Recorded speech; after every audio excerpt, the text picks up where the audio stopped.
और आइए अब बुलेटिन को आगे बढ़ाते हैं। टीवी9 भारतवर्ष पर अब हम आपको दिखाने जा रहे हैं कि किस तरह से कुछ साल पहले तक दुनिया में कहीं कोई संकट आता था तो सारे देश अमेरिका की ओर देखते थे। विश्व की रणनीति और कूटनीति का अंतिम फैसला अमेरिका करता था। लेकिन अब अमेरिका संकट में है और भारत से आस लगाए बैठा है। प्रधानमंत्री मोदी की विदेश नीति का डंका खुद अमेरिका में बज रहा है। जर्मनी में चल रहे 60वें म्यूनिक सिक्योरिटी कॉन्फ्रेंस में यही हुआ है। इस बैठक से ठीक पहले अमेरिकी संसद की इंटेलिजेंस कमेटी ने दावा किया कि रूस अंतरिक्ष में परमाणु हमले की तैयारी कर रहा है। रूस अगर अंतरिक्ष में परमाणु विस्फोट करेगा तो इससे पूरी दुनिया में कोहराम मचना तय है। परमाणु विस्फोट की चपेट में आकर सारी लो ऑर्बिट सैटेलाइट्स ध्वस्त हो जाएंगी। लो ऑर्बिट सैटेलाइट का मतलब अंतरिक्ष की निचली कक्षा में तैनात वो उपग्रह जिनकी बदौलत मोबाइल फोन चलते हैं, बैंकों के एटीएम चलते हैं, ऑनलाइन ट्रांजैक्शन होता है। विमान और पानी के जहाजों का नेविगेशन भी सैटेलाइट की मदद से ही होता है। अंतरिक्ष में रूस के परमाणु हमले से ये सब खत्म हो जाएगा। इस चिंता ने अमेरिका की नींद उड़ा दी है तो उसे पीएम नरेंद्र मोदी और भारत की याद आई। अमेरिका ने मान लिया कि रूस के राष्ट्रपति पुतिन को सिर्फ प्रधानमंत्री मोदी ही समझा सकते हैं। क्या है ये संकट और क्यों पीएम मोदी को ही संकट मोचक माना जा रहा है, देखिए ये रिपोर्ट।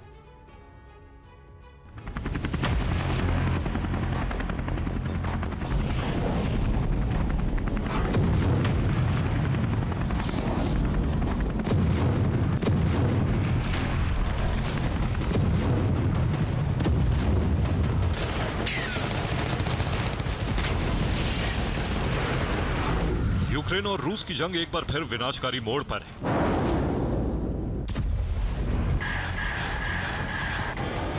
नया संकट इस बात का नहीं है कि यूक्रेन के अवदिव्का पर रूस ने कब्जा कर लिया है।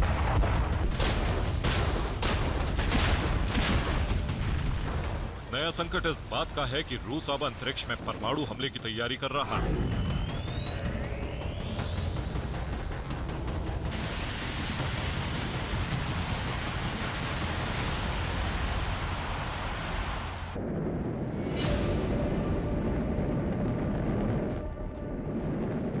अंतरिक्ष में परमाणु हमला उसी एंटी सैटेलाइट मिसाइल से होगा जिसका परीक्षण रूस ने 16 नवंबर 2021 को किया था।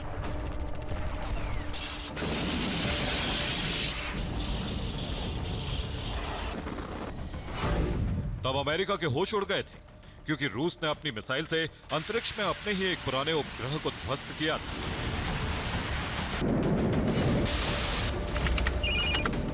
उस उपग्रह के टुकड़ों से बचने के लिए इंटरनेशनल स्पेस स्टेशन पर तैनात अंतरिक्ष वैज्ञानिकों को सेफ कैप्सूल में शरण लेनी पड़ी थी।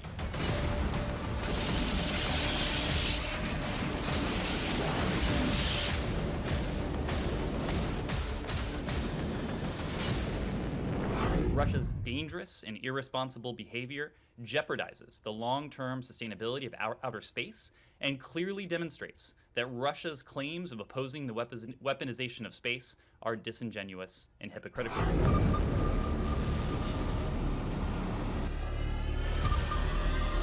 दो दिन पहले अमेरिकी संसद में इंटेलिजेंस कमेटी की बैठक में यह सनसनीखेज रिपोर्ट आई कि रूस अपने एंटी सैटेलाइट मिसाइल से अंतरिक्ष में युद्ध छेड़ने की तैयारी में है।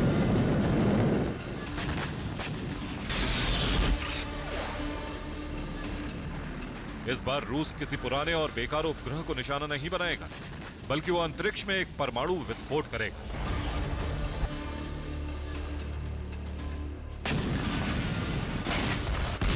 अंतरिक्ष में परमाणु विस्फोट का अंजाम बेहद खतरनाक होगा, क्योंकि उसकी चपेट में आकर दुनिया के तमाम देशों की सैटेलाइट्स तबाह हो जाएंगी।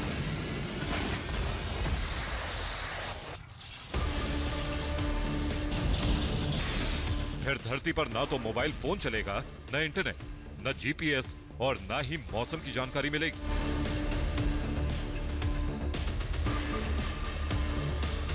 यानी हवाई जहाज, पानी के जहाज, एटीएम, बैंकिंग, सब कुछ ठप।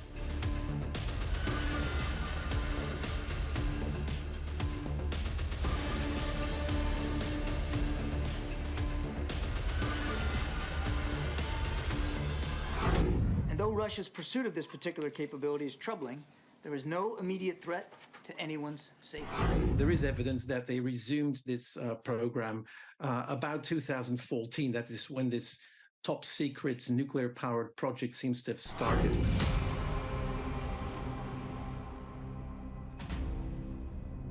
जिस खतरे ने अमेरिकी संसद और बाइडेन प्रशासन की नींद उड़ा दी, उस संकट से बचाने के लिए अमेरिका को भी एक ही नाम याद आया, भारत के प्रधानमंत्री नरेंद्र मोदी का नाम।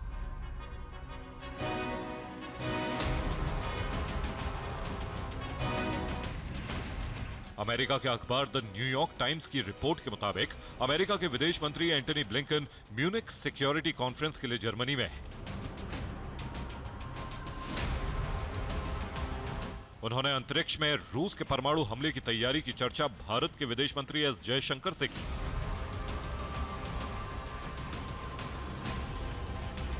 क्योंकि अमेरिका भी मानता है कि मौजूदा समय में सिर्फ भारत ही है जो रूस को समझाकर दुनिया को बचा सकता है।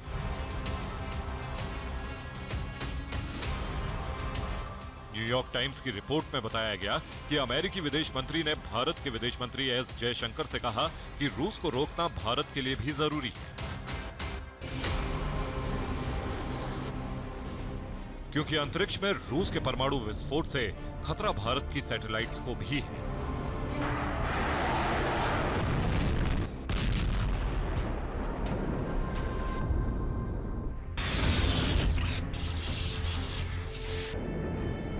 स्पेस में परमाणु विनाश का खतरा रोकने के लिए अमेरिका की आखिरी उम्मीद भारत ही क्यों है?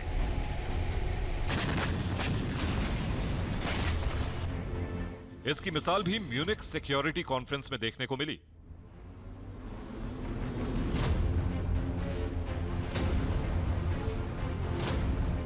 बैठक के बाद खुली चर्चा के लिए अमेरिकी विदेश मंत्री ब्लिंकन, भारत के विदेश मंत्री एस जयशंकर और जर्मनी की विदेश मंत्री अन्नालेना बेयरबॉक एक मंच पर थी।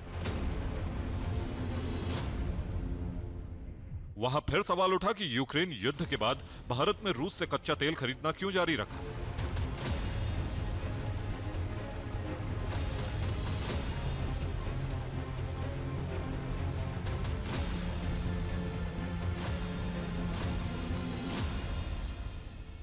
Multiple choice mindset would that be right?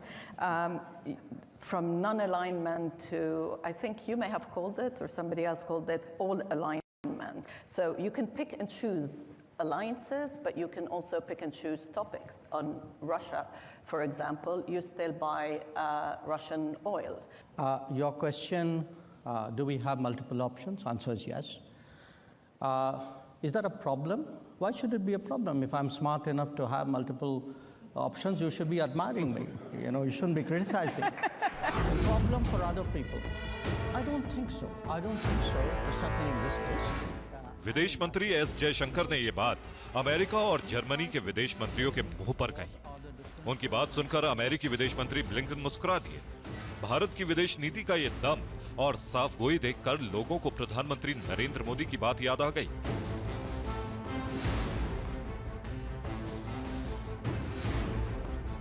सोलह सितंबर 2022, समरकंद, उज्बेकिस्तान।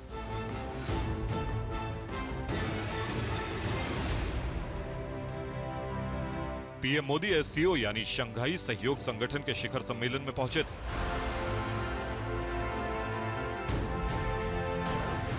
यूक्रेन युद्ध के 7 महीने बीत चुके थे और पुतिन से शांति वार्ता की हिम्मत अमेरिका या यूरोप के किसी भी नेता ने नहीं दिखाई थी। तब पीएम मोदी ही थे जिन्होंने पुतिन की आंखों में आंखें डालकर कहा था कि ये युद्ध का समय नहीं है।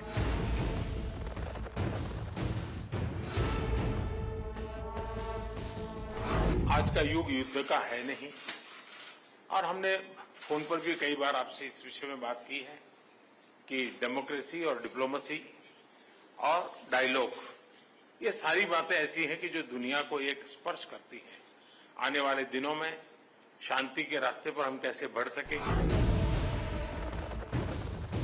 दूसरा कोई नेता होता तो पुतिन क्या जवाब देते, इसका एक नमूना देख लीजिए। फरवरी 2022 से पहले ब्रिटेन के तत्कालीन प्रधानमंत्री बोरिस जॉनसन ने भी रूस के राष्ट्रपति को समझाने की कोशिश की थी कि वो यूक्रेन पर हमले का इरादा टाल दें। जवाब में पुतिन ने क्या कहा था, ये खुद बोरिस जॉनसन से सुन लीजिए।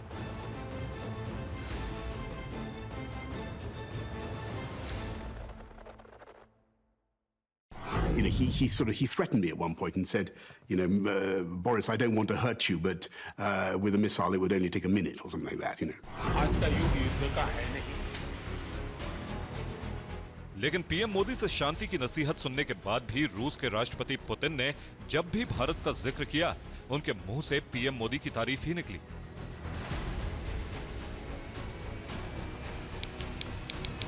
8 दिसंबर 2023, मॉस्को, रूस। Relations between Russia and India are consistently developing in all the areas, and the main guarantor for that is the policy led by Prime Minister Modi. His Excellency is one of the politicians of the global scale that I was talking about previously without giving the names. रूस और Ukraine की दुश्मनी आज जिस मोड़ पर है, उसमें यह संभव था कि किसी देश की तारीफ रूस भी करे और यूक्रेन भी। The travels of the National Security Advisor, Mr. Doval, and when he 3 times go to Moscow, of course, it's a matter of question if he would come to Kiev, and we also will be happy to welcome leaders and officials of India in Kiev. Bureau report, TV9 Bharatvarsh.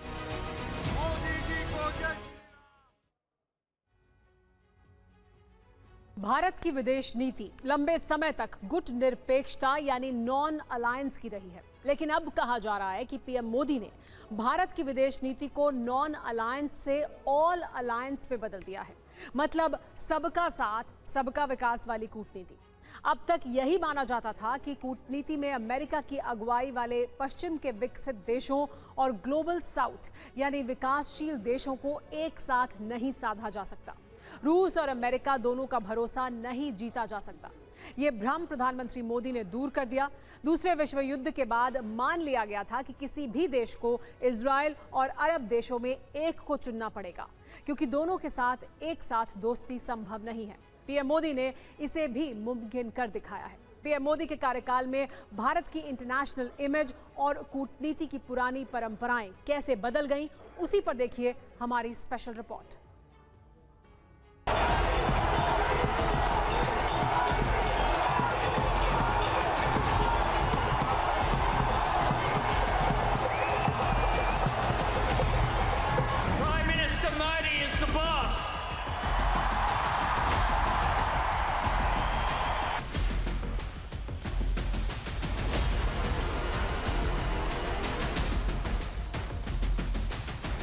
India as Vishwa Guru.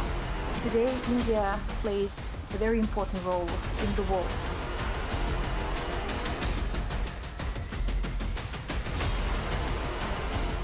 Bharat के गौरवशाली इतिहास, चमकते वर्तमान और सुनहरे भविष्य की झांकी और विश्व शांति के लिए वसुधैव कुटुंबकम का संदेश।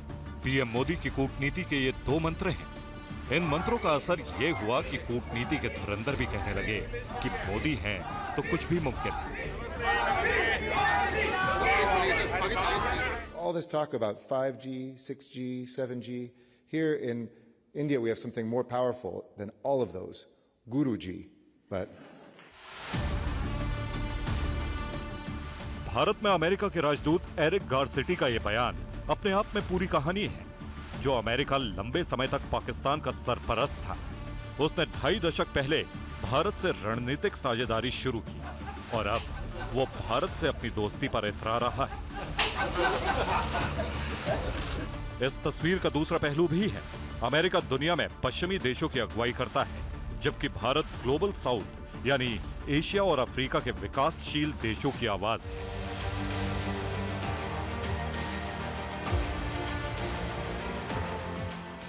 कूटनीति में यह संतुलन किसी जादू से कम नहीं। इसीलिए जब म्यूनिख सिक्योरिटी कॉन्फ्रेंस में खुली चर्चा चली, तो यह सवाल भी विदेश मंत्री एस जयशंकर के सामने आया कि एक तरफ ब्रिक्स का विस्तार और दूसरी तरफ G7 यानी विकसित देशों के साथ पार्टनरशिप। भारत ऐसा कैसे कर लेता है? Certainly characterize India as a country which is non-West, but which has an extremely strong relationship with Western countries, getting better by the day. In a sense, you had a collection of these countries. It was originally 4. South Africa joined later. Last year and asked people, so how many of you want to join BRICS? and we got almost 30 countries who were willing to join BRICS.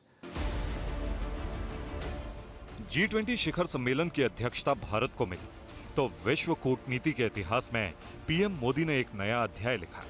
ये उन्हीं की पैरवी थी कि G20 में अफ्रीकी देशों के संगठन अफ्रीकन यूनियन को सदस्यता मिली। आगे की कार्रवाई शुरू करने से पहले मैं अफ्रीकन यूनियन के अध्यक्ष को G20 के स्थायी सदस्य के रूप में अपना स्थान ग्रहण करने के लिए आमंत्रित करता हूं, जिसकी मांग 2 दशक से अनसुनी की जा रही थी। ये ग्लोबल साउथ को दुनिया की मुख्य धारा से जोड़ने का पहला कदम था।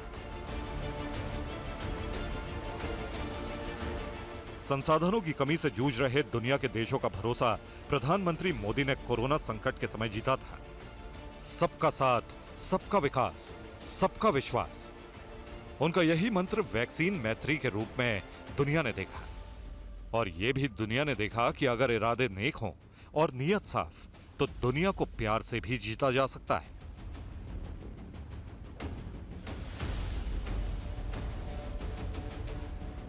पापुआ न्यू गिनी के प्रधानमंत्री जेम्स मरापे का यह अंदाज दिल को छू लेने वाला था।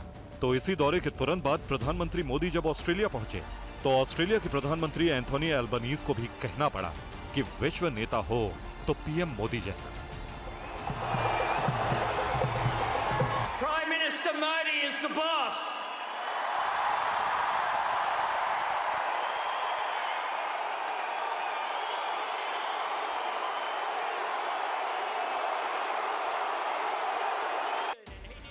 ऑस्ट्रेलिया के प्रधानमंत्री अल्बनीज ने सिडनी के जिस कार्यक्रम में पीएम मोदी को बॉस कहा वो भारतीय मूल के लोगों का कार्यक्रम था।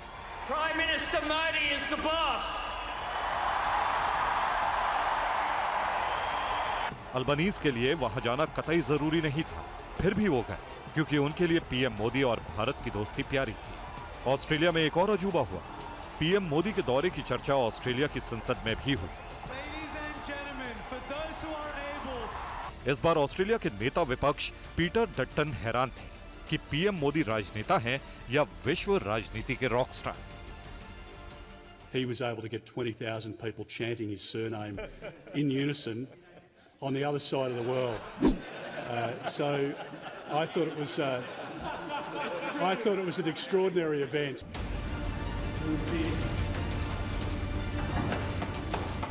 पीएम मोदी को करीब से जानने वाले विश्व नेताओं की सोच कैसे बदल जाती है, इसकी एक कहानी दिखाते हैं। जून 2022 की घटना है। यूक्रेन युद्ध के बाद जब भारत पर पश्चिमी देशों का दबाव बढ़ा कि रूस से कारोबारी रिश्ते खत्म करो, तो विदेश मंत्री एस जयशंकर का जवाब था कि ये यूरोप की समस्या है जो विश्व की समस्या बन गई। जॉर्जिया मेलोनी तब इटली की पीएम नहीं बनी थी, लिहाजा उन्हें विदेश मंत्री एस जयशंकर की बात थोड़ी चुभ गई। Our geopolitical stance has been less vocal than it could have been. This is no longer the case. And initiatives such as the EU strategy for the Indo-Pacific demonstrate that our views have indeed broadened. लेकिन Italy की प्रधानमंत्री बनने के बाद जब Giorgia Meloni Bharat की यात्रा पर आई तो उनकी सोच बदल गई। Prime Minister Modi has reached, I think, is that the most loved one of all around the world. But I mean, this has really proven that he has been a major leader, and congratulations for that, Prime Minister. PM Modi की विदेश नीति की तारीफ करने वाले इन देशों के बारे में कहा जा सकता है कि ऑस्ट्रेलिया और इटली जैसे देशों के साथ तो पुरानी दोस्ती है। फिर इसमें पीएम मोदी का कैसा जादू?